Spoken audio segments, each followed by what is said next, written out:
Ladies and gentlemen, RosterWatch Nation, welcome back to the epic RosterWatch Podcast, brought to you by RosterWatch.com. My name is Alex Dunlap. Joining us today is a very special guest who you've heard on the podcast before. You've heard him on the SiriusXM show before.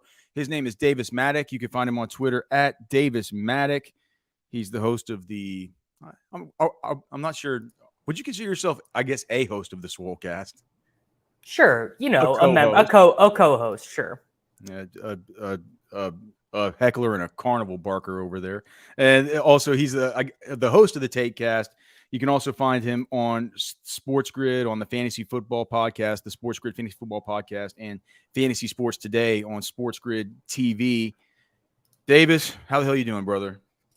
You know, I'm doing good, man. We are treacherously close to the beginning of the 2023 NFL season. I'm trying to fire a bunch of best ball drafts, get all that stuff in. Got some high stakes drafts coming up, so we are really living the dream right now.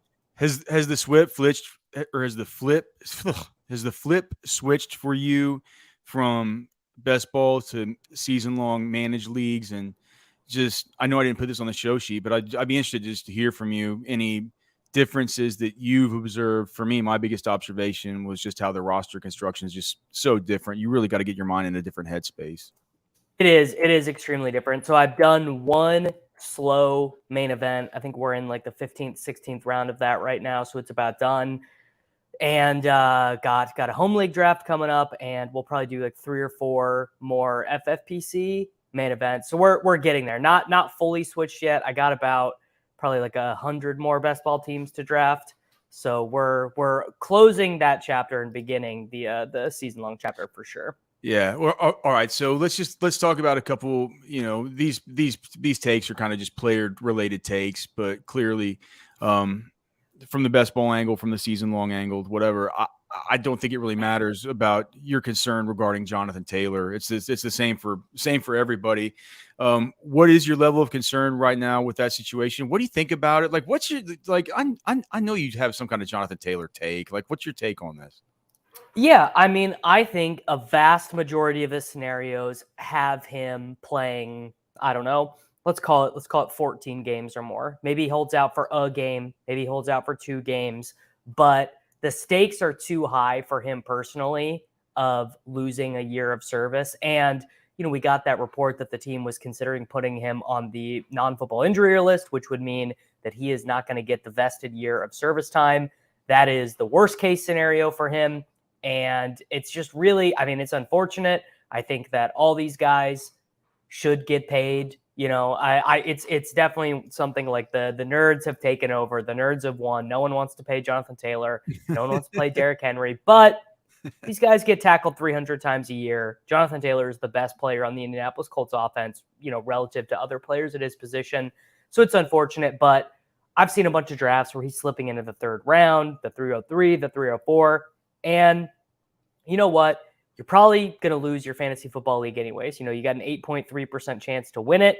Your odds definitely go up if you take the discount on Jonathan Taylor and he plays 17 games. I mean, he was the first overall pick 12 months ago. My question is this about Jonathan Taylor. It's like, you talk about even missing games. For me, it's like, if you want more money, we're talking about, I mean, he's going to, even if he holds in, he's going to be fined $40K per day. It's like, and then there's the new way after this year, the teams can contest an accrued season and it's the quote is failures to perform contract services for a material amount of time. What the fuck is a material amount of time? And like, what couldn't they say, like, well, it's a new quarterback, it's a whole new play caller, it's a new head coach, you're in training camp, installs happening. That's pretty damn material to me. My take on it is just like, well, I mean, I just feel like it's kind of the same as yours. I think he's just going to have to play, and I think if this ADP gets depressed, or where are you hoping to see the ADP fall to? Do you think it'll get to the 3rd round? I mean, I've taken him. I took him yesterday in a draft so I had the 1st overall pick and I had Justin Jefferson and I took Chris Olave and then Jonathan Taylor with the first pick of the 3rd round. I've seen him go. The latest I've seen him go is the 3rd pick of the 3rd round in these best ball drafts. Now, season long managed. They go higher. Yeah. He's going to go a little bit higher, one, because people like to draft running backs more, but also quarterbacks go just a little bit later. I mean, this is the earliest we've ever seen quarterbacks go as a group, but quarterbacks go a little bit later in non-best ball. So he's probably like a late second pick, but still, I mean, I still think he's a good pick there. Yeah. All right. So I think we're on the same page. It could be that this whole situation ends up kind of representing a good value for us. The situation in the NFL draft that I hated the most was Zach Charbonnet going to the Seattle Seahawks, just because, what that could mean, or the implications of what that could mean for Kenneth Walker, who I clearly loved. I'm not sure how you loved KW3 or not. What do you make of this, man? Now they're all hurt with Kenneth Walker. It's a groin. They don't know. They say he's going to miss some time. Now Charbonnet, they're saying he's out indefinitely with the shoulder that he got imaging done on yesterday. I haven't seen any reports this morning about what that imaging might have shown. What's your general take on the Seattle running back situation? How are you handling this? So my take would be they're both really good picks where they're going, because Seattle runs so much. I think it'll be a classic. If Walker is just good all year, doesn't get injured, I think we're mostly going to see Charbonnet sort of play those DJ Dallas, Travis Homer snaps that we've seen in the past, which means he's got a smidge of standalone value where he goes 9th, 10th round, but obviously massive contingent value, because if Kenneth Walker were to get injured, DJ Dallas and Kenny McIntosh, I don't think are going to, step into lead duty roles or anything like that. Seattle is going to run a lot. Seattle is going to run, I think, pretty efficiently. I think their offense is just in general going to have a lot of touchdowns available to the running backs. So I think they're great picks, both where they go, even with these injuries. I mean, Charbonnet's, to me, from the outside, sounds worse. It's important to remember, though, Pete Carroll is always an injury optimist. He's such a liar. Yeah, he always gives the most optimistic update. Now, groin injury, it's going to be easier to get to a spot where you feel good, right? Kenneth Walker, a week from now, could be like, all right, I'm good to come back to practice. But the chance of a reoccurrence is much higher with a groin than a shoulder, because it's not structural, it's muscular. So it's just a lot easier for him to step wrong and re-aggravate that. But basically, I'm still drafting both of them, and honestly, both of them more now that they're a little bit cheaper. Do you like Zach Charbonnet more than Devon Achane? Yes. Yeah. Straight up, if I had to choose between the two of them, because he's only got one-way competition, right? Achane has to play better. I think Jeff Wilson Jr. just is who he is, but he's got to be better than Mostert. And I mean, we've got a very long track record of Raheem Mostert being a good NFL player when he's healthy and available. It's just, the upside with Achane is that Mostert gets banged up and Jeff Wilson Jr. is just a guy. And Achane, I think, is like a better, more spectacular splash play style guy than Charbonnet. So he probably has higher individual weak ceiling, but Charbonnet has a pretty clear path to touches, I think.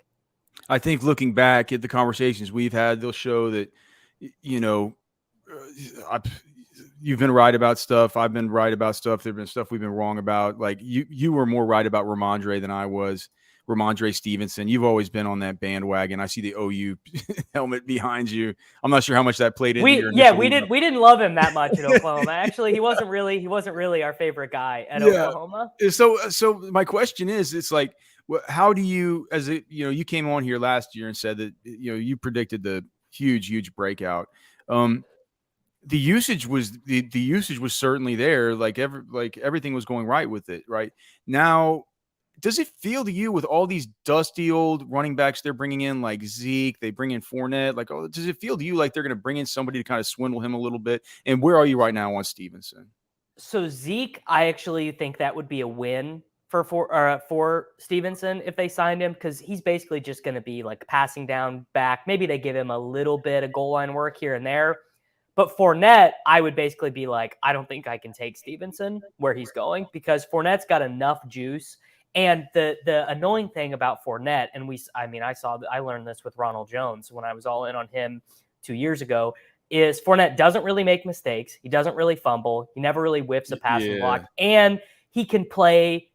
He's good enough at pass blocking and at pass catching to be a third down back, but he's also big and strong enough to be like, he can just fill any role. He can be your early down grinder. He can be your third down back. He can do whatever. So that forces Ramondre into the more specialized role in the offense. Sort of Ramondre goes back to like the Damian Harris role, and then Fournette is playing, And actually, there's that third role in the Patriots offense. I call it like the Rex Burkhead, Shane Vereen role, where it's like third downs and goal line, and you're getting a lot of high value touches. And I'd be worried about Fournette stealing those.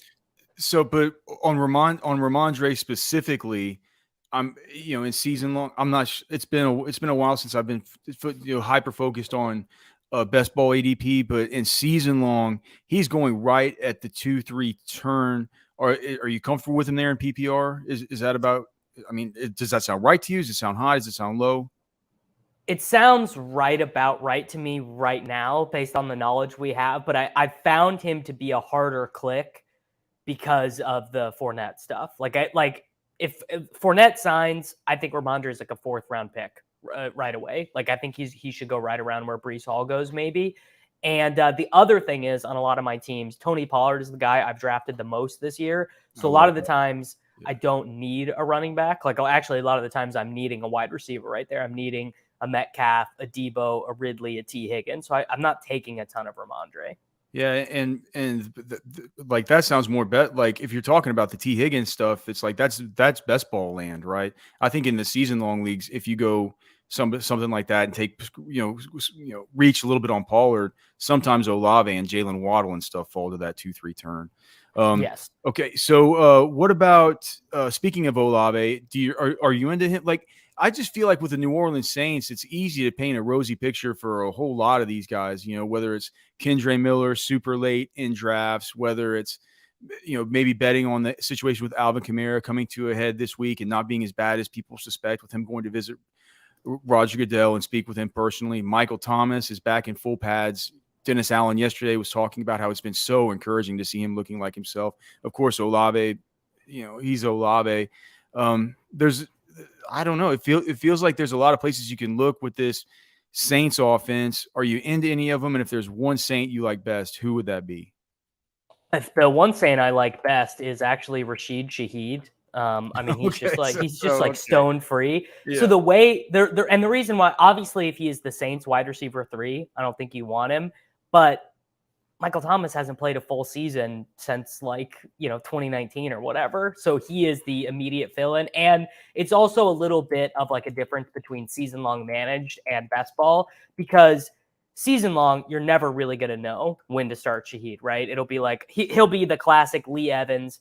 Oh, he got 18 points on 3 touches and he's on my bench. But in best ball, you don't have to worry about it. You just get it whenever he does. And another thing that I like about him is there's absolutely no threat that he is not active on game day. No threat for him none of that stuff, because he's going to be their kick and punt returner because Deontay Hardy is on the Buffalo Bills now. So I think he's sort of like Saints McCole Hardman is how I would compare him, but like with a full-time role. I mean, Shaheed last year. Yeah, but Shaheed's been better than Hardman. I know Hardman's faster, but or is he fast? Like I don't have Shaheed's numbers pulled up, but he's pretty fast actually. But I mean, Shaheed's actually had some blow up games, and they happen more. They felt like they happened a little bit more frequently than we saw from McCole Hardman. I mean, at the end of the year, starting in week 11, Shaheed was just a full-time player. I don't remember what happened to the Saints roster at that point. They must have had someone get hurt, because he went from being like 13% of the snaps, 15% of the snaps, to he was just a full-time player. And I mean, if you remove Michael Thomas from the equation, which is basically the mental math that I'm doing there, I mean, why can't he have like an 85, 90 target season with like pretty good efficiency? Another thing I like about the Saints is they have 11 dome games because of their schedule. So I just like having guys, and they also have the easiest, based on last year's stuff, they have the easiest schedule in the NFL. God, man, Derek Hardy's going to get so crazy about Derek. He loves Derek Carr as it is, and to get him in 11 dome games, he's gonna be horrible having to deal with Cardi on this stuff. Okay, what about help me with this? I want you to help me rank these 3 players that in season long leagues it feels like they're starting to have movement to where they're coming together with.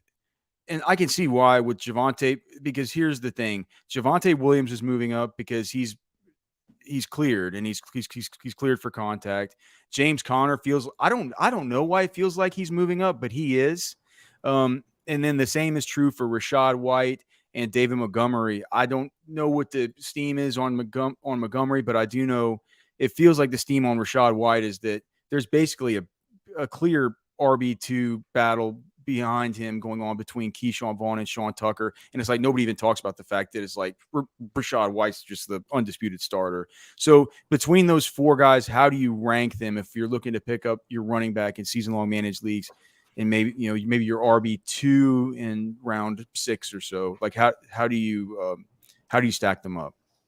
Yeah, I actually like Montgomery best. I mean, they paid him 3 years, $18 million. I think Gibbs probably starts his career as sort of the role that Swift played, pace and space, passing downs, 30% of the snaps. But I think Montgomery should be the favorite for the goal line work. And they've also sort of talked him up as like a pass catcher. I don't know how much they'll actually do that, but I mean, he showed the ability to do that when given those giant snap shares in Chicago.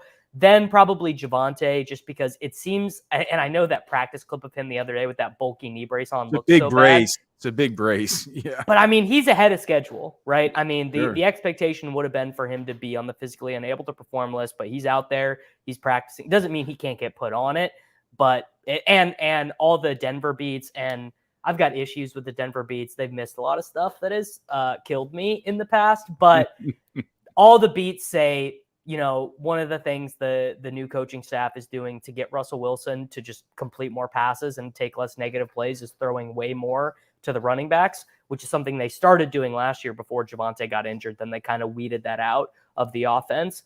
But I mean, I think Javonte could see by like week 6, 7, full health, his knees feeling good, he could be a 15 carry, 4.5 target per game guy.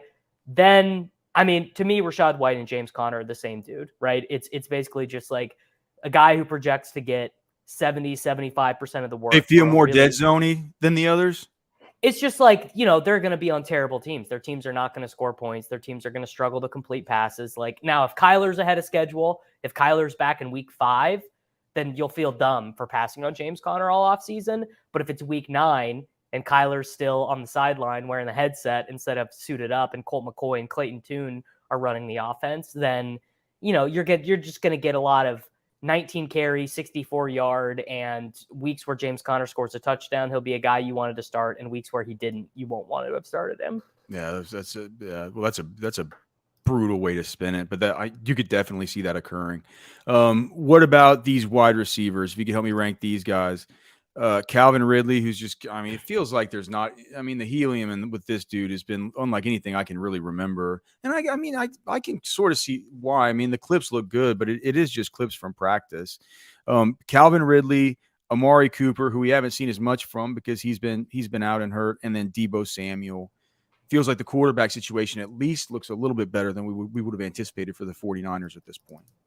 Yeah, Deebo, he has to be first because fantasy football is a weekly game, and Deebo Samuel is going to project way more often for 25 more, 30 or more fantasy points. Like, it just is what he is. He is a big play guy. And also every year of his career, he's outpaced whatever his touchdown projection was based on where he got his touches on the field. Ridley would be second for me. Honestly, I wish I could give you a really smart, intelligent, well-reasoned thing for it, but it's just the training camp clips look so good. Like he looks all the way back. He really does. I mean, the clip of Zay Jones running the route and then Ridley running the route, and people are like, "Oh, he rounded his," and I'm like, dude, I don't care. That sort of foot frequency and that head fake. I mean, that is.